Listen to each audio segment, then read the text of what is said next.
Department of Justice finally buckled. After years of legal obfuscation and procedural shielding, the silent fortress, the protective wall surrounding the most toxic secrets of the 21st century, has officially fallen. This isn't just a leak, it is a controlled demolition of the global elite's private history.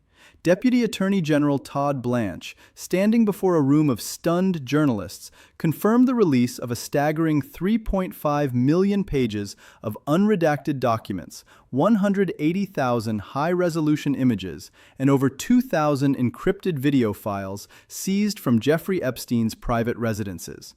The scale is unprecedented. We are looking at the Epstein Files Transparency Act in its final, most brutal form. The metaphor of a fortress is no longer applicable because a fortress implies something left to defend. What we witnessed this weekend was the total liquidation of privacy for those who thought they were untouchable. As noted in the DOJ major disclosure video released less than 48 hours ago, these files don't just mention names, they provide a granular, time-stamped itinerary of a decade of decadence.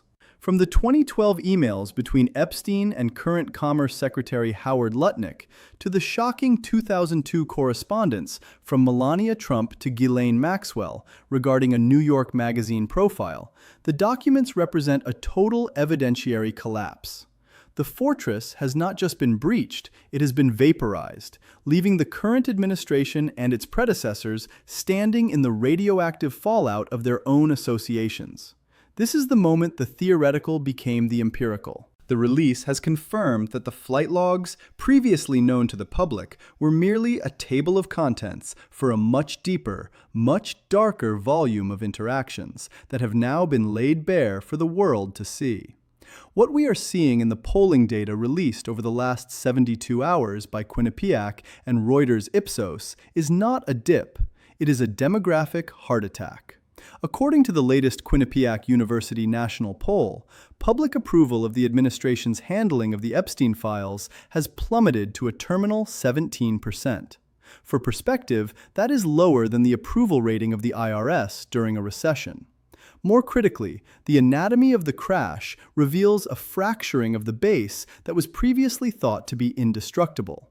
A brutal UMass Amherst Katie Couric survey published on January 31, 2026, indicates that 28% of 2024 Trump voters now express active regret, with nearly one-third stating they would change their vote if the election were held today. The MAGA facade, as political analysts are calling it, is showing structural cracks.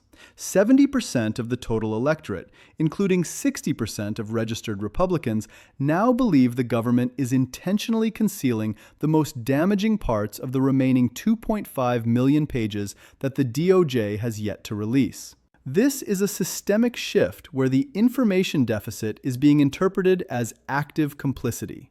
The demographic data shows a complete desertion by independent women and suburban voters, categories where the administration's support has effectively evaporated. The technical impossibility of a recovery is written in the numbers. When 7 out of 10 Americans believe their leader is hiding evidence of a global sex trafficking ring's client list, the social contract isn't just frayed, it's been shredded. The surveys from the last 48 hours show a terrifying trend for the establishment, a pivot toward radical transparency at any cost, a sentiment that fueled the 427-1 bipartisan House vote that forced this data dump in the first place. The contagion has officially breached the perimeter of the political and entered the central nervous system of global finance. On the morning of February 1, 2026, we are tracking what can only be described as an economic black swan event, triggered by the liability exposure of high-profile corporate figures named in the files. The BlackRock Investment Institute's commentary from January 26 warned of bond yield spikes, but the actual reality following the Friday dump is far worse. We are seeing an unprecedented correlation between the Epstein file name drops and a sudden freeze in the executive liability insurance market.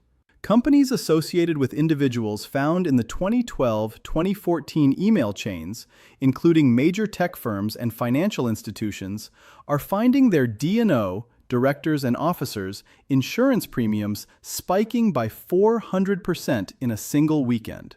This isn't just about bad PR, it's about uninsurability. As the S&P 500 and NASDAQ tumbled in late January trading, the silver and gold price crash, reported by the Economic Times, has sent shockwaves through the commodities market.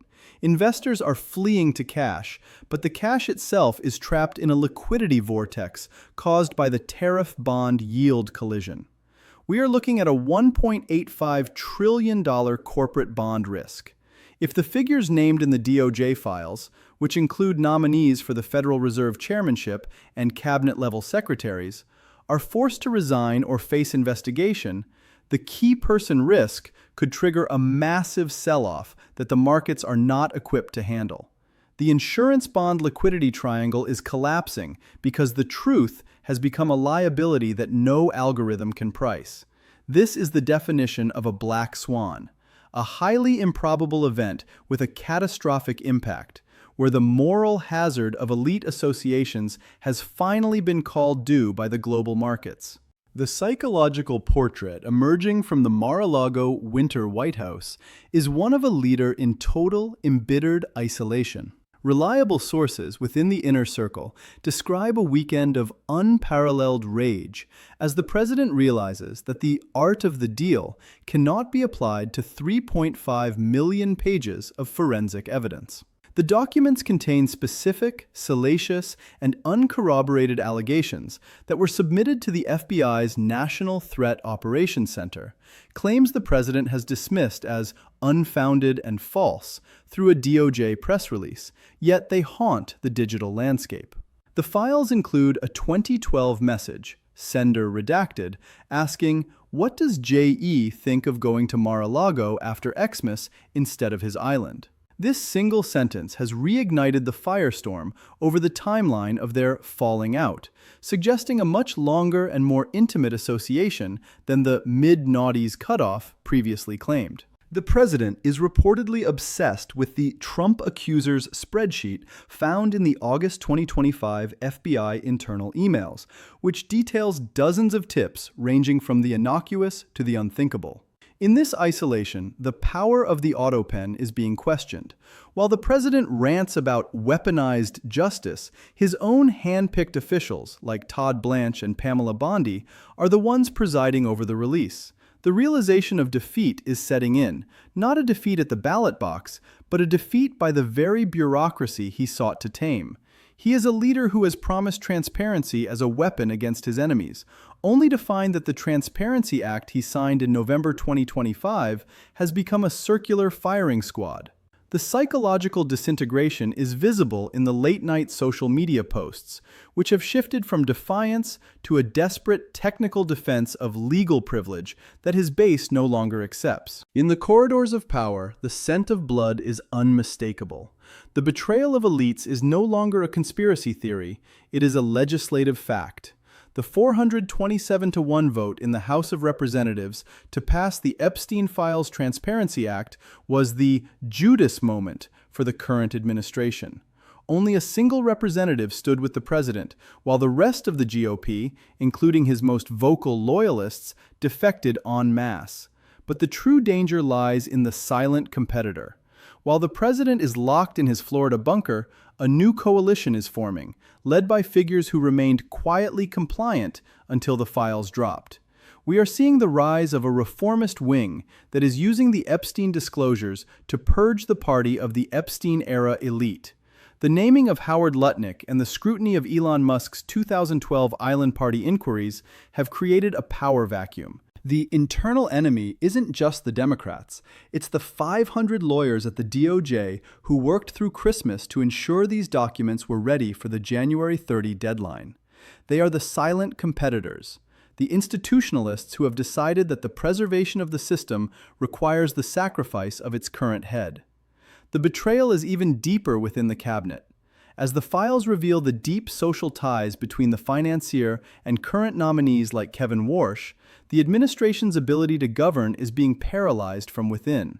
This is a palace coup by way of disclosure, a dynamic where every new page of the 3.5 million released serves as a brick in the wall of a new, post-Trump political order. We have reached the final accord. This is the end of an era defined by the big secret, and the transition into an era defined by total exposure. The feeling in Washington and on Wall Street is one of an ending, the closing of a chapter of American history where the elite could operate in a parallel reality. The technical postscript to this disaster is perhaps the most chilling. There is a mathematical impossibility of repair.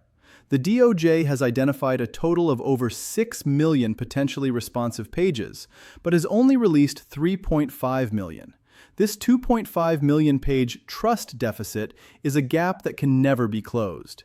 Even if every remaining document were released tomorrow, the suspicion of what was not released would continue to act as a corrosive agent on the foundations of the state.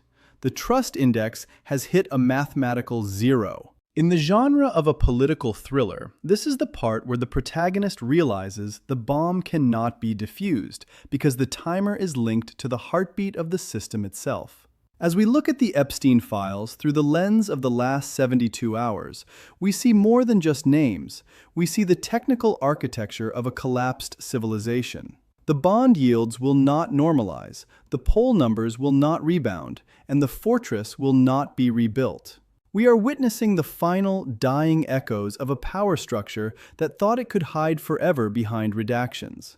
The documents are out, the videos are being decrypted, and the world is finally seeing the unedited footage of the people who claimed to lead it.